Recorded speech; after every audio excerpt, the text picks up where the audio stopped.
Hi, all. Greetings. This is Subramanian, author and a sales trainer. In this video, we are going to discuss about the first chapter of my first book, Anybody Can Sell. So, I have written two books called Anybody Can Sell and Sales for Startup. And I thought I will share each chapter through a video so that you all can benefit. So, in today's video, we are going to discuss about the first chapter in the book, Anybody Can Sell. So, what is the chapter heading? The first chapter is called as a preparation for a meeting. So, this chapter discusses about how do you prepare for a meeting, for a customer meeting. Okay. See, generally, what happens as a salesperson or as an entrepreneur, whenever we have a customer meeting, we always prepare in our mind or in a paper. What will we prepare? Okay, we have to give our best. We should impress the customer. We should get this deal.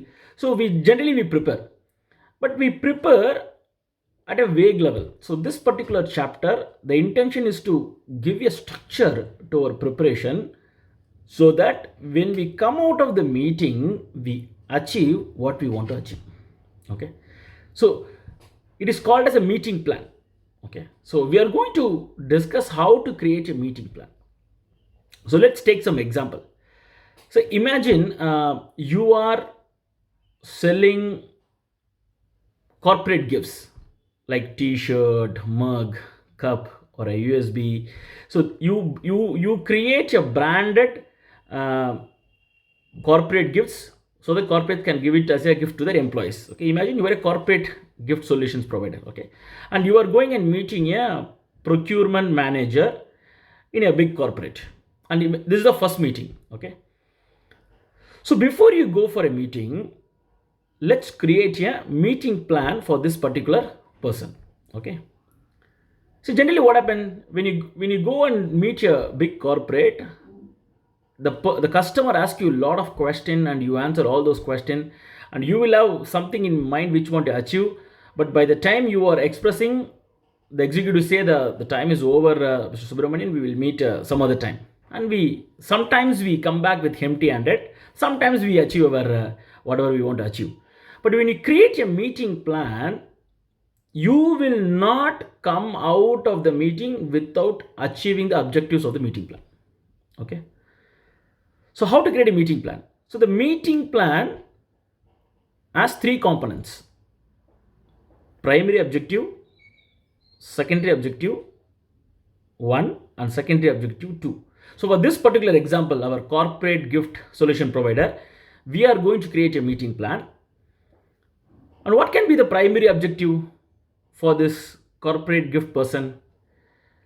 So actually what you want to achieve is you want to get the order and get the advance money, correct? But it's not possible always. Okay, so we have to give a structure how to have the objective. So we should follow the smart way of doing things. What is smart way? Smart stands for SMART. S stands for specific, M stands for measurable, A stands for action oriented, R stands for realistic, and T stands for time bound. So using the SMART methodology, we are going to create this primary objective, secondary objective 1 and secondary objective 2, so that we have a clear meeting plan before we go for the meeting. For our friend, corporate good person, let's give him some name. Say, let's say his name is Anand. Okay, Anand is an entrepreneur who is running a corporate gifting company. So Anand is going and meeting a big corporate. Okay, so what is the primary objective Anand want to achieve? As we discussed, he want to get the order and get the advance money in his first meeting. But in the smart format, R stands for realistic. Will a big corporate give the advance money in the first meeting? Most probably no. And let's assume this big corporate is having some, say, 10,000 employees. Okay. So what is the best outcome can happen for Anand in his first meeting? So realistically, the procurement head of that big company can agree to make Anand's company as a registered vendor. Correct.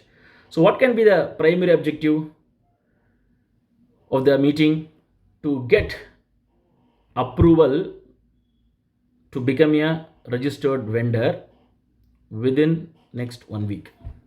Correct? This can be a primary objective. Okay, to get approval to become a primary vendor within next 1 week.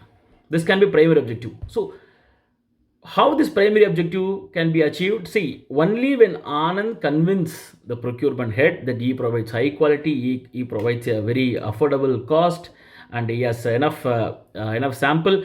After achieving all these things, only the procurement head will allow him to become a registered vendor, right?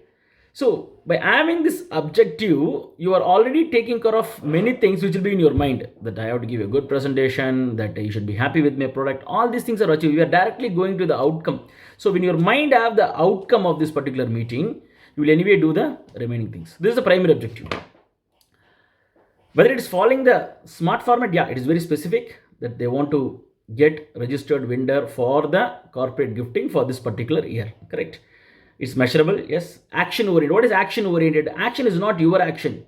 You are making the customer to take action. The customer agreeing to send the vendor registration form, it is an action the customer is taking. Okay, he is agreeing for action. It is realistic, yeah.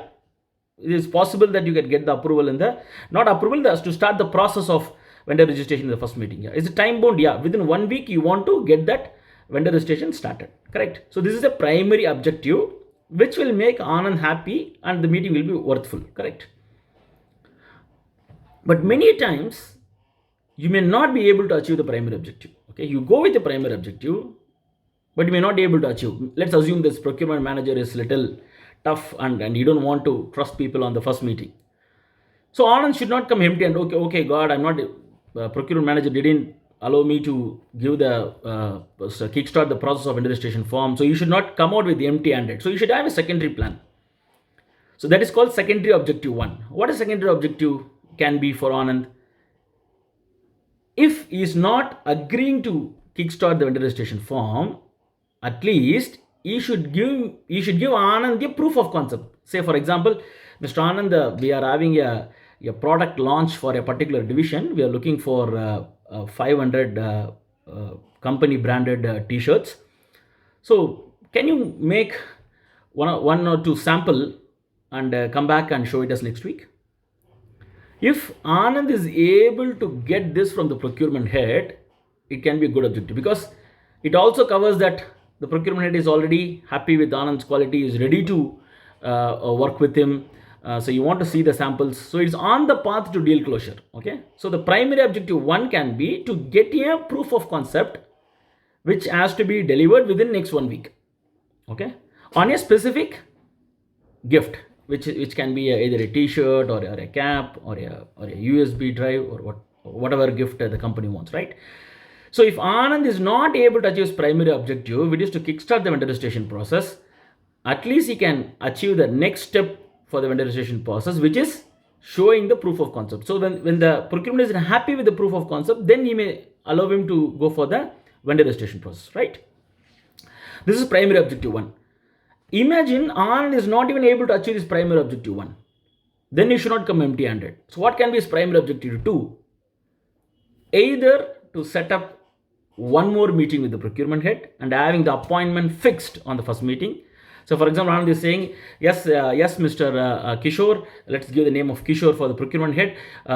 You are looking for some more samples to see. I have whatever samples I already have. I can come and show you. Can we fix next Wednesday 3 p.m. for our meeting and getting the approval for the meeting? Or the procurement head can say, okay, I am okay with your team, but the business head for whose division this product launch function is happening, he may also want to have a call with you. So let's have that meeting next week.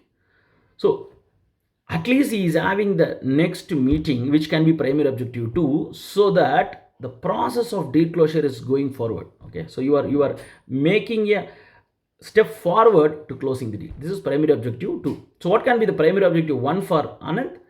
To kickstart the vendor registration form for a particular project within next 1 week. Or secondary objective, if he is not able to achieve that, the secondary objective 1 can be to have a proof of concept, to get approval for proof of concept, which can be delivered within next 1 week. If that is not able to be achieved, then fix a next date and time for the next meeting within next 1 week or 10 days. So without achieving any of this objective, Anand will not leave that room. Okay.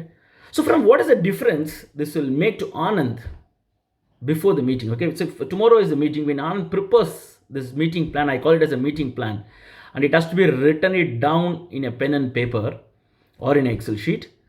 Okay. Following the smart format. When you use a smart format, typically there should be a number and a time. Okay. If you're able to give a number, it is great, but definitely there should be a time. Okay. So for within 1 week or within 3 days or within 10 days, there should be a time in that. If you're able to write down this primary objective, secondary objective 1 and secondary objective 2 well before the meeting, you will have clarity in your mind. You start with end in mind. 7 habits of highly effective people, right? You start with end in mind. Why you are going for the meeting? What is the thing you want to achieve out of this meeting? Okay. Try your best to achieve the primary objective. When there's not happening, you can fall back and second objective 1. Worst case scenario, you come out with second objective 2. So you don't come out with empty handed. Okay. So when the meeting goes in a different direction, your mind will guide you that you have to achieve any of this, otherwise you are not going to come out of the meeting. Correct? You have to be very clear on that. So this particular meeting plan strategy has helped me tremendously, my friends, in my 17-18 years of corporate life as a salesperson and a sales trainer. So that's what discussed in chapter number 1 of the book Anybody Can Sell. So we are going to discuss each chapter every week in my YouTube channel. So if you like the video, please share it to others so that everybody benefits. Subscribe my YouTube channel and don't forget to press the bell button. If you are looking for any sales training or one-to-one sales consulting, please feel free to reach out to me at www.subbu.co or mail me at subramanian@subbu.co. You can see the contact details at the end of this video. If you want to join my annual sales excellence program, you can see it in my website www.subbu.co. So till then, goodbye and see you in the next video on chapter 2 of the book Anybody Can Sell.